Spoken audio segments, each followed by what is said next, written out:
안녕하십니까, 송준호입니다. 대림동 여경 사건을 두고서 말이 굉장히 많습니다. 사실관계는 제가 얘기하지 않아도 다른 유튜브 영상을 보시면 해당 영상을 확인하실 수 있습니다.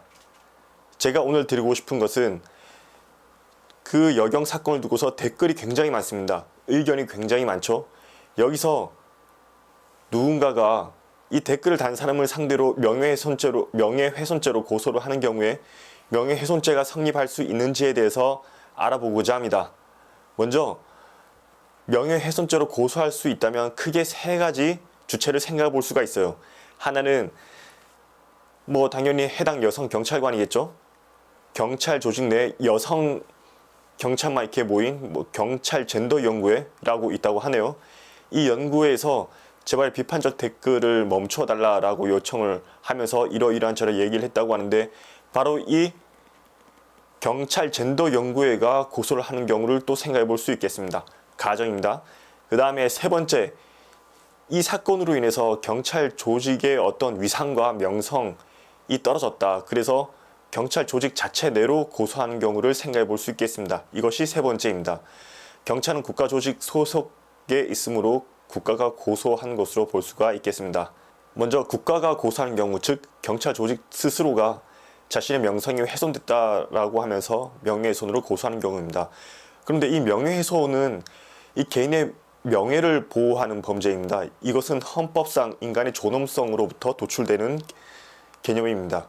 그래서 이 경찰이든 국가든 이것 자체는 개인의 존엄성과 개인의 명예를 보호하기 위해서 기본권 보호 의무를 지는 주체이기 때문에 기본권 보호 대상이 되는 주체가 아닙니다. 따라서 경찰이 스스로가 자신의 조직의 명성이 와해됐다, 실추되었다는 취지로 명예훼손죄로 고소를 한다면 그 자체로서 혐의 없음 또는 무죄 판단이 나올 것으로 생각을 합니다.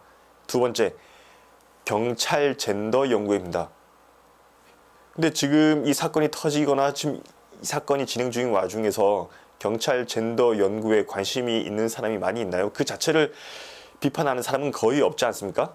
거의 대부분이 해당 그 여성 경찰관의 당시 행동에 대해서 문제 삼는 거지, 경찰 젠더 연구회의 그 후의 상황이나 대처에 대해서 뭐라고 하는 사람은 크게 없는 것 같습니다. 그리고 그에 대해서 댓글을 다는 사람도 거의 없는 것 같고요. 따라서 경찰 젠더 연구회가 자신의 명예가 실추되었다는 의미로 고소를 한다면 그 자체로서도 혐의 없음이나 무죄 판단이 나올 것으로 생각을 합니다. 자, 마지막으로 해당 그 경찰 여성이 고소하는 경우를 생각해 보겠습니다. 고소를 했다는 가정하에 예상되는 결론을 말씀드리고자 합니다. 결론, 혐의 없음, 무죄가 나올 가능성이 굉장히 높습니다.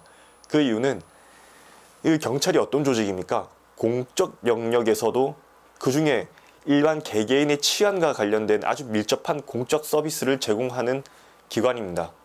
대림동 사건 같은 경우는 바로 그 공적 영역 활동 내에서 발생한 것이고, 해당 여성도 휴가 나와서 어떻게 뭘 한 것이 아니라 근무 중에 어떤 대처한 그 내용을 가지고 우리 댓글을 다신 분들이 얘기하고 있지 않습니까?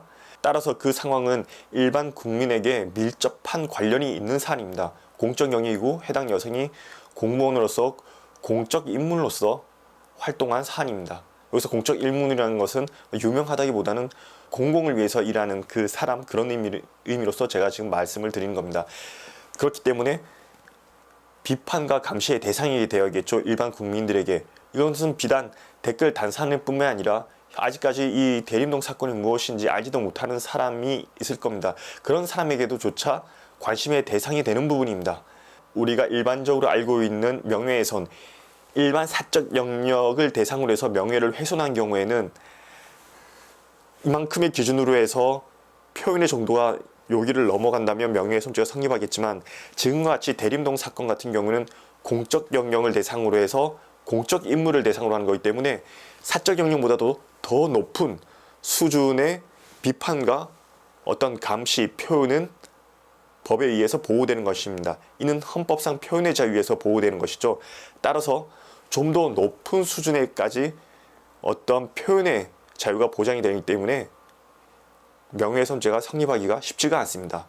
그래서 어느 정도가 되어야 명예훼손죄가 성립하느냐, 이 사안에 대해서는 적어도 막 소설 쓴다든가 영상에서 나오지 않는 막 소설 써든가 해당 여성 경찰분을 EXX 하면서 굉장히 그 이미지를 시출시키는 단어 있지 않습니까? 그 정도 단어와 가공, 허위의 사실이 좀 결합해서 누가 봐도 이건 악의적이라는 게 분명하다, 이 정도에 이르지 않는 한 명예훼손죄 성립이 쉽지가 않습니다. 자, 다시 한번 결론을 말씀드리면 국가경찰이 고소한 경우에는 혐의 없음, 경찰 조직 안에 있는 경찰전더연구회가 고소하는 경우에도 혐의 없음, 세 번째로 해당 여성 경찰이 스스로 고소하는 경우에도 그 대부분은 혐의 없음, 유죄가 나오는 경우는 극히 드물다라는 점을 말씀드리고 싶습니다. 오늘 영상이 도움이 되셨나요? 오늘 영상은 여기까지입니다. 저는 송준호였습니다. 감사합니다.